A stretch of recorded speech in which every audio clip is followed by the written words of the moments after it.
नमस्कार विद्यार्थी मित्रहो, मी प्राध्यापक डॉक्टर निरंजन शाह तुमचे सर्वांचे आजच्या व्हिडिओमध्ये स्वागत करतो। मित्रहो, आज आपण manual accounting versus computerised accounting असा अभ्यास करणार आहोत। यामध्ये आपल्याला मॅन्युअल अकाउंटिंगमध्ये कोणकोणत्या गोष्टी केल्या जातात आणि कम्प्युटराइज्ड अकाउंटिंगमध्ये आपण कोणकोणत्या गोष्टी करू शकतो याचा अभ्यास होणार आहे। मुळात याच्या अगोदरच्या ज्या व्हिडिओमध्ये आपण मॅन्युअल अकाउंटिंगमध्ये कोणकोणत्या गोष्टी करू शकत नाही याचा अभ्यास आपण केलेला आहे। कम्प्युटराइज्ड अकाउंटिंगचे फीचर्स काय आहेत किंवा कम्प्युटराइज्ड अकाउंटिंगचे ॲडव्हांटेजेस काय आहेत याचाही अभ्यास आपण या ठिकाणी केलेला आहे। आज आपण एकत्रितरित्या manual accounting versus computerised accounting system याचा अभ्यास करणार आहोत। तत्पूर्वी आपल्याला कम्प्युटराइज्ड अकाउंटिंग म्हणजे काय या संकल्पनेचे पुन्हा रिव्हिजन घेणं गरजेचं आहे। या ठिकाणी आपण पाहणार आहोत की अकाउंटिंग ही संकल्पना काय आहे। Accounting is the process of identifying, recording, classifying and summarising financial transactions to produce the financial reports for their ultimate analysis. या वाक्याचा अर्थ काय होतो तर अकाउंटिंग ही एक प्रकारची प्रोसेस आहे, एक प्रक्रिया आहे, म्हणजे एक सिस्टीम ज्या ठिकाणी आपण करत राहतो। म्हणजे एक गोष्ट केल्यानंतर आपल्याला दुसरी गोष्ट करायची, नंतर तिसरी, नंतर चौथी, म्हणजे त्याच्यामध्ये कोणकोणते तरी टप्पे आहेत किंवा कोणकोणत्या तरी स्टेप्स त्या ठिकाणी फॉलो कराव्या लागतात। मग त्या आपल्याला काय आहेत तर पहिली स्टेप आहे आयडेंटिफाय, म्हणजे एखादा ट्रान्झॅक्शन झाल्यानंतर त्या ट्रान्झॅक्शन्समध्ये नक्की काय झालं आहे, म्हणजे येणं आहे का देणं आहे, खरेदी झाली आहे का विक्री झालेली आहे, किंवा कोणती वस्तू आली आहे, कोणत्या व्यक्तीकडून आलेली आहे, या सर्व गोष्टीचं काय करायचं आपल्याला आयडेंटिफिकेशन करायचं आहे। म्हणजे त्या ट्रान्झॅक्शनचं नेचर आपल्याला फाइंड आउट करणं गरजेचं आहे। देन रेकॉर्डिंग, म्हणजे दुसरी जी काही पद्धत आहे किंवा दुसरी जी स्टेप आहे असं म्हणूया आपण, तर ती आहे रेकॉर्डिंग। ज्यावेळेस एखादा ट्रान्झॅक्शन आपण आयडेंटिफाय करतो त्यानंतर तो त्या ठिकाणी रेकॉर्ड करणं गरजेचं आहे। मग आपल्याला एकदा तो आयडेंटिफाय झाला की तो कोणत्या पद्धतीचा आहे, कोणत्या नेचरचा आहे, म्हणजे फॉर एक्झाम्पल सेल्सचा आहे की परचेसचा आहे, का एक्सपेन्सेस आहेत का पेमेंट्स आहे का एखादी असेट परचेस केलेले आहे, व्हॉटएव्हर कोणत्या प्रकारात मोडणारा तो ट्रान्झॅक्शन आहे आणि कोणत्या दोन घटकांचा म्हणजे एक डेबिट आणि एक क्रेडिट याचा संबंध या ठिकाणी आलेला आहे, तर त्यानुसार आपण काय करणार आहे तो ट्रान्झॅक्शन रेकॉर्ड करणार आहे। आता रेकॉर्ड करत असताना जर्नल एंट्रीज, लेजर पोस्टिंग या सगळ्या गोष्टी त्याच्यामध्ये आल्या। म्हणजे या ठिकाणी अकाउंटिंगमध्ये दुसऱ्या टप्प्यामध्ये आपण त्याचं काय करतो रेकॉर्डिंग करतो। त्यानंतरच्या तिसऱ्या टप्प्यामध्ये त्याचं क्लासिफिकेशन केलं जातं। क्लासिफिकेशन म्हणजे काय की तो डेबिटचा ट्रान्झॅक्शन आहे का क्रेडिटचा ट्रान्झॅक्शन आहे, पर्सनल आहे, रिअल आहे की नॉमिनलमध्ये येतो, फिक्स्ड ॲसेटशी संबंधित आहे का, डेटरशी संबंधित आहे का, सेल्स परचेसशी संबंधित आहे का, किंवा सबसिडरी बुक्सशी संबंधित आहे का कॅशबुकशी संबंधित आहे, अशा पद्धतीने त्याचं क्लासिफिकेशन केलं जातं। अँड फायनली पुढं जाऊन काय केलं जातं अँड समरायझिंग फायनान्शियल ट्रान्झॅक्शन्स, आणि तो जो काही ट्रान्झॅक्शन आहे हा समरी स्वरूपामध्ये रेकॉर्ड केला जातो, समरायझेशन केलं जातं। म्हणजे पूर्ण ट्रान्झॅक्शन त्या ठिकाणी लिहिलं जात नाही, फक्त त्याच्याशी संबंधित जो काही व्यवहार रेकॉर्ड करायचा आहे, ज्या व्यक्तीशी संबंधित आहे, ज्या वस्तूशी संबंधित आहे, त्या वस्तूच्या डेबिटला किंवा क्रेडिटला अकाउंट ओपन करून रेकॉर्ड करायचं किंवा त्या व्यक्तीच्या डेबिटला किंवा क्रेडिटला आपल्याला पोस्टिंग करायचं, हे त्या ठिकाणी अपेक्षित आहे। आता हे का करायचं तर पुढं वाक्य सांगितलेलं आहे to produce the financial reports for their ultimate analysis. Produce करणे म्हणजे निर्माण करणे। कशा पद्धतीने निर्माण करणार तर फायनान्शियल रिपोर्ट्स जनरेट करायचे, फायनान्शियल रिपोर्ट्स तयार करायचे। म्हणजे वर्षभर आपण अशा पद्धतीने जर ट्रान्झॅक्शन रेकॉर्ड करत गेलो तर आपल्याला वर्षाच्या शेवटी त्याच्या आधारे काही फायनान्शियल रिपोर्ट्स बनवता येतील की ज्याचा वापर करून आपण काय करू शकतो की आपला व्यवसाय कोणत्या पोझिशनला आहे, आपण केलेले ट्रान्झॅक्शन्समुळे आपला व्यवसाय नफ्यात आहे की तोट्यात आहे, आपल्या व्यवसायामध्ये कोणत्या ॲसेट्स आहेत, कोणत्या लायबिलिटीज आहे, कोणाकडून येणं आहे, कोणाकडून देणं आहे, कोणाला देणं आहे, या सर्व गोष्टी आपल्याला फाइंड आउट करता येतील, त्याचं ॲनालिसिस करता येईल। तर यासाठी ही जी काही प्रक्रिया आहे या टोटल प्रक्रियेला अकाउंटिंग सिस्टीम असं म्हटलेलं आहे। त्यामुळे पुन्हा हे वाक्य मी वाचतो, Accounting is the process of identifying, recording, classifying and summarizing financial transactions to produce the financial report for their ultimate analysis. प्रत्यक्ष त्याचं ॲनालिसिस करण्यासाठी हे रिपोर्ट जनरेट केले जातात आणि हे रिपोर्ट्स जनरेट करत असताना अकाउंटिंगची जी काही प्रोसेस आहे त्या प्रत्येक टप्प्यामध्ये त्या पद्धतीने काम केलं जातं. Let us understand these activities in the context of manual and computerized accounting. आपण आता काय करूया की कम्प्युटराइज्ड अकाउंटिंग आणि मॅन्युअल अकाउंटिंगमध्ये याच गोष्टी आपण कशा पद्धतीने करतो किंवा काय फरक आहे मॅन्युअल अकाउंटिंगमध्ये याच गोष्टी करण्याचा आणि कम्प्युटराइज्ड अकाउंटिंगमध्ये या गोष्टी करण्याचा, त्यातनं मग काही फायदे असतील, त्याचे फीचर्स असतील, हे आपल्याला लक्षात येऊ शकतं. इथं थोडक्यात आपण त्याचा डिफरन्स बघणार आहे. म्हणजे एखादी गोष्ट मॅन्युअल अकाउंटिंगमध्ये आपण कशी रेकॉर्ड करतो आणि तीच कम्प्युटराइज्ड अकाउंटिंगमध्ये कशी रेकॉर्ड करतो, या अशा पद्धतीने हा आजचा व्हिडिओ आपण अभ्यासणार आहोत. बघा, 3 कॉलममध्ये आपण अभ्यास करतोय. पहिल्यांदा त्याचा पॉईंट किंवा मुद्दा आपण विचारात घेऊ आणि मग नंतर मॅन्युअल अकाउंटिंगमध्ये ते कसं केलं जाईल आणि कम्प्युटराइज्ड अकाउंटिंगमध्ये ती गोष्ट कशी होणार आहे असा डिफरन्स बघणार आहे. पहिला आहे मीनिंग. आता मॅन्युअल अकाउंटिंगचं मीनिंग काय, तर manual accounting is a system of accounting that uses physical registers and account books for keeping financial records. ज्यावेळेस मॅन्युअल अकाउंटिंगमध्ये विचारात घेतलं जातं तर ज्यावेळेस अकाउंटिंग केलं जातं म्हणजे वरच्या प्रोसेसप्रमाणे आयडेंटिफाईंग, रेकॉर्डिंग, क्लासिफाईंग, समरायझिंग या सगळ्या गोष्टी ज्यावेळेस करण्याची वेळ येते त्यावेळेस आपण काय करतो, फिजिकल रजिस्टर्स मेंटेन करतो. प्रत्यक्ष वही, नोटबुक आपण त्या ठिकाणी लिहित असतो. बुक्स ऑफ अकाउंट्स तयार करावे लागतात. म्हणजे हे फिजिकल स्वरूपामध्ये आपल्याकडं तयार करावे लागतात. फायनान्शियल रिपोर्ट्स बनवायचे ते सुद्धा आपल्याला फिजिकल फॉर्ममध्येच बनवावे लागतात. हे मॅन्युअल अकाउंटिंगमध्ये झालं. आता कम्प्युटराइज्ड अकाउंटिंगमध्ये काय, तर computerised accounting is an accounting system that uses accounting software for recording financial transactions electronically. Computerised अकाउंटिंगमध्ये हेच काम आपल्याला कसं करायचं आहे, तर सॉफ्टवेअरच्या मदतीने करायचं आहे आणि हे सॉफ्टवेअर आपण कम्प्युटरवर वापरतो आणि साहजिक आहे कम्प्युटर हा इलेक्ट्रॉनिक मीडिया आहे, त्यामुळे आपल्याला काय करावं लागतं, हे इलेक्ट्रॉनिकली रेकॉर्डिंग करावं लागतं. म्हणजे या ठिकाणी फिजिकल रेकॉर्डिंग होत नाही.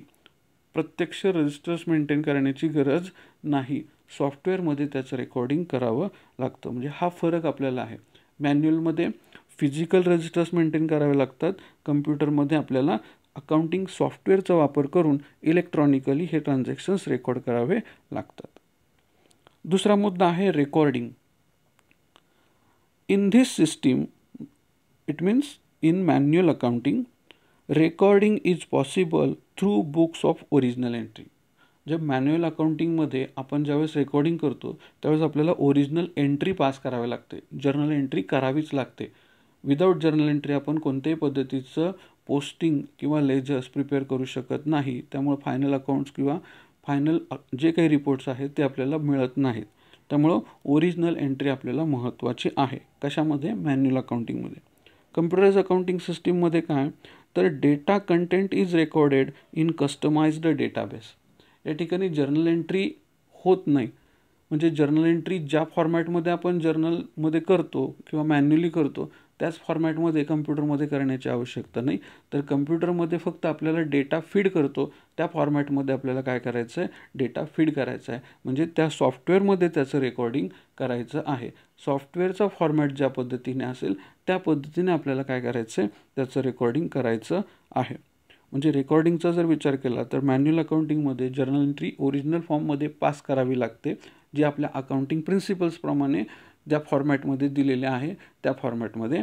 कम्प्युटराइज्ड अकाउंटिंग सिस्टीममध्ये मात्र हे सगळं सॉफ्टवेअर बेस असल्यामुळे, डेटाबेस ऑपरेटिंग असल्यामुळे ज्या फॉर्मॅटमध्ये त्या ठिकाणी माहिती विचारलेली आहे त्या फॉर्मॅटमध्येच आपल्याला डेटा काय करावा लागतो, त्याच्यामध्ये भरावा लागणार आहे. हा फरक आपल्याला दिसून येतो. यानंतर calculations. In this system all the calculation is performed manually. म्हणजे ज्यावेळेस मॅन्युअल अकाउंटिंग करतो तेव्हा बेरजा, वजाबाकी, भागाकार, गुणाकार किंवा जे काही कॅल्क्युलेशन्स करायचे आहेत, इंटरेस्ट कॅल्क्युलेट करायचं आहे, तर हे सगळं तुम्हाला मॅन्युअली स्वतः प्रत्यक्ष करावं लागतं. In computerised accounting only data input is required the calculations are perform automatically by computer. म्हणजे इथं कम्प्युटराइज अकाउंटिंगमध्ये काय होणार आहे, फक्त तुम्हाला काय करायचं आहे, आकडेवारी प्रोव्हाइड करायची, डेटा फक्त कम्प्युटरमध्ये इनपुट करायचा आहे आणि बाकी जे काही कॅल्क्युलेशन्स करायचे आहेत हे सगळे कॅल्क्युलेशन्स कम्प्युटर ॲटोमॅटिकली करणार आहे. म्हणजे मॅन्युअल अकाउंटिंगमध्ये हे मॅन्युअली आपल्याला कॅल्क्युलेशन्स करावे लागतात, कम्प्युटराइज अकाउंटिंगमध्ये ॲटोमॅटिकली कॅल्क्युलेशन्स होतात. स्पीड, आता स्पीडचं विचारात घेतलं तर मॅन्युअल अकाउंटिंगमध्ये हे स्पीड कमी राहतं, कम्प्युटराइज अकाउंटिंगमध्ये जास्त राहतं. कम्प्युटरचं स्पीड हे मॅन्युअलपेक्षा किंवा मॅन्युअल परफॉर्मन्सपेक्षा हे जास्त असतं. बघूया आपण. In manual accounting the process of recording business transactions and preparation of reports is very slow and time consuming. ज्यावेळेस मॅन्युअल अकाउंटिंगमध्ये आपण ट्रान्झॅक्शन्स रेकॉर्ड करतो, रिपोर्ट्स प्रिपेअर करतो, त्यावेळेस त्यासाठी लागणारा वेळ हा खूप जास्त असतो. स्पीड कमी राहतं, त्यामुळे वेळ जास्त लागतो. याच्या उलट comparatively in this system the process of recording as well as preparation of different reports is faster than manual accounting. Manual अकाउंटिंगपेक्षा कम्प्युटराइज अकाउंटिंगमध्ये रेकॉर्डिंग पण फास्ट राहतं आणि रिपोर्ट्स पण त्याच स्पीडने आपल्याला जनरेट करता येतात किंवा प्रिपेअर करता येतात.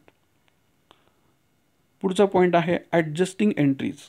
आता ज्यावेळेस ॲडजस्टिंग एंट्रीज करण्याची वेळ येते त्यावेळेस मॅन्युअल अकाउंटिंगमध्ये काय सांगितलेलं आहे, in this system if errors are occurred, there is a need to make adjusting entries for rectification.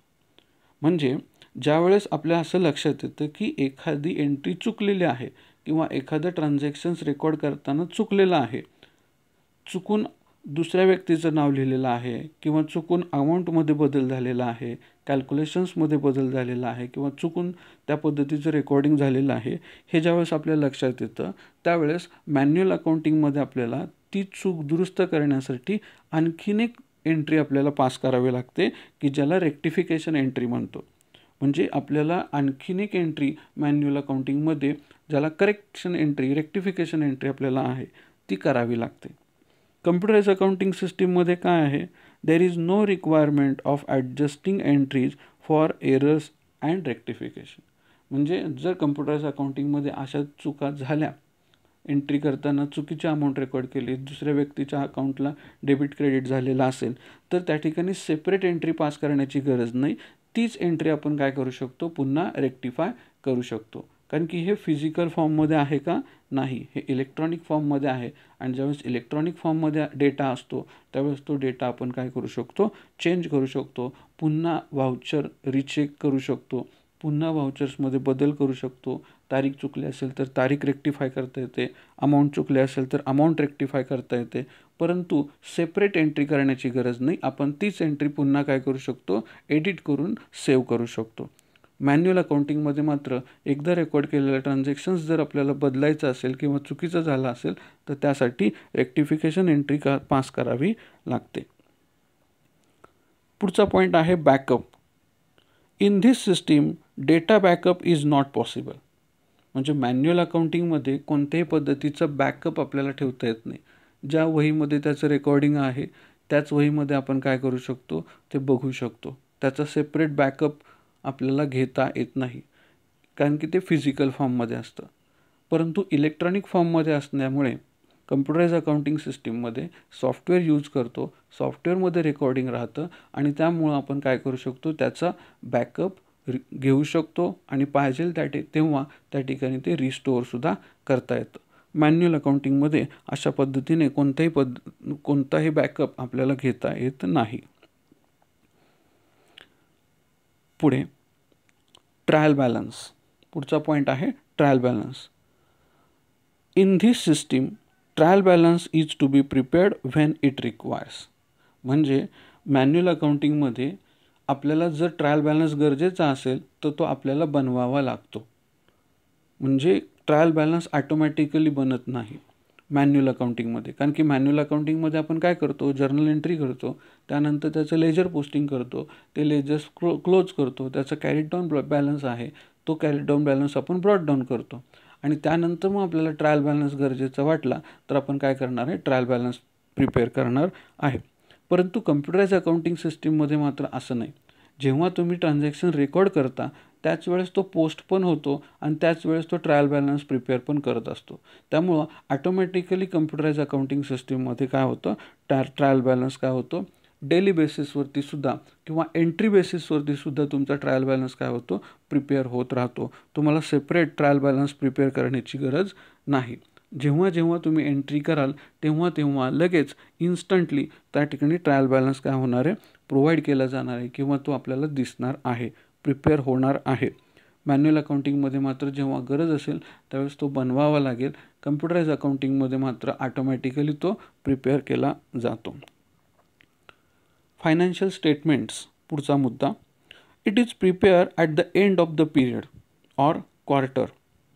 The preparation of financial statements assumes the availability of trial balance. म्हणजे मॅन्युअल अकाउंटिंगचा जर विचार केला तर मॅन्युअल अकाउंटिंगमध्ये फायनान्शियल स्टेटमेंट्स आपल्याला बनवावे लागतात. आता फायनान्शियल स्टेटमेंट्स म्हणजे कोणते, तर trading account, profit and loss account आणि बॅलन्स शीट, हे झाले फायनान्शियल स्टेटमेंट्स. वर्ष संपल्यानंतर किंवा आपल्याला ठराविक काळानंतर जर या 3 फायनान्शियल स्टेटमेंट्सची गरज असेल, म्हणजे एक 6 महिन्यानंतर आपल्याला बघायचं आहे की बिझनेसची पोझिशन काय आहे, प्रॉफिटेबिलिटी कशी दिसते, लिक्विडिटी कशी दिसते, हे जर बघायचं असेल तर आपल्याला काय करावं लागतं, ट्रायल बॅलन्स अगोदर प्रिपेअर करावा लागतो आणि त्यानंतर आपण काय करू शकतो, फायनान्शियल स्टेटमेंट्स प्रिपेअर करू शकतो. जोपर्यंत आपण मॅन्युअल अकाउंटिंगमध्ये ट्रायल बॅलन्स बनवत नाही तोपर्यंत आपल्याला फायनान्शियल स्टेटमेंट्स बनवता येत नाहीत. परंतु कम्प्युटराइज अकाउंटिंग सिस्टीममध्ये मात्र काय, ऑटोमॅटिकली ट्रायल बॅलन्स बनतो, automatically trading account, profit and loss account आणि बॅलन्स शीट प्रिपेअर होतो. जसं ट्रायल बॅलन्स एंट्री बेसिसवर, डेली बेसिसवरती प्रिपेअर केला जातो सॉफ्टवेअरच्या मदतीने, तसाच फायनान्शियल स्टेटमेंटसुद्धा त्या डिपेंडंट की जेव्हा जेव्हा तुम्ही एंट्री कराल ती एंट्री सेव्ह होईल, त्याच पद्धतीने लगेच त्याचं लेजर पोस्टिंग, लगेच त्याचं ट्रायल बॅलन्स, त्याचं trading account, profit and loss account, balance sheet automatically काय होणार आहे, प्रिपेअर होणार आहे. बघा काय सांगितलं आहे वाक्य, कम्प्युटराइज अकाउंटिंगमध्ये it is provided at the click off button.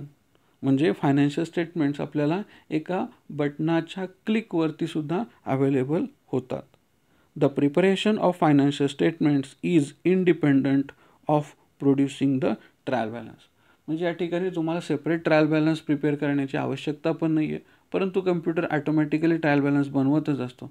परंतु या ठिकाणी स्वतंत्र ट्रायल बॅलन्स करावा आणि त्यानंतर फायनान्शियल स्टेटमेंट्स करावेत याची कोणतीही आवश्यकता नाही. जेव्हा तुम्ही एंट्री कराल तेव्हा तुमचं trading account, profit and loss account आणि बॅलन्स शीट ऑटोमॅटिकली प्रिपेअर झालेला असेल, तुम्ही त्या ठिकाणी बटनावरती क्लिक केली की तो तुम्हाला अवेलेबल होऊ शकतो. पुढचा, data duplication. In this system, transactions recorded in the books of original entry are further classified by posting into ledger accounts. This results in transaction data duplicity. म्हणजे काय, जर एकदा आपण एखादी एंट्री आपल्या बुक्स ऑफ अकाउंट्समध्ये केली असेल परंतु काही कारणाने ती विसरली असेल तर त्या मॅन्युअल अकाउंटिंगमध्ये त्या ठिकाणी पुन्हा ती एंट्री रेकॉर्ड केली जाऊ शकते, कारण की त्या ठिकाणी डुप्लिकेशन फाइंडिंग सिस्टीम त्या ठिकाणी नाही.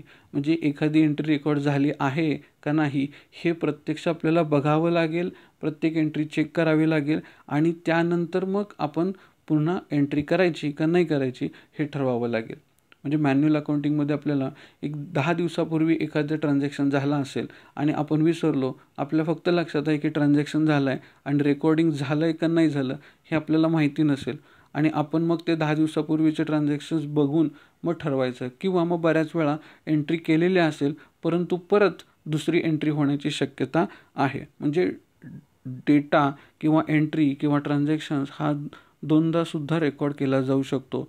ही चूक हे मॅन्युअल अकाउंटिंगमध्ये होऊ शकते, परंतु कम्प्युटराइज अकाउंटिंगमध्ये डेटा डुप्लिकेशन होतच नाही. पहिला मुद्दा, कारण की सेम अकाउंटिंग, सेम टायटल त्या ठिकाणी तो डुप्लिकेट एंट्री या पद्धतीने दाखवतो किंवा तो घेताना त्या पद्धतीने सेव्ह करून घेत नाही.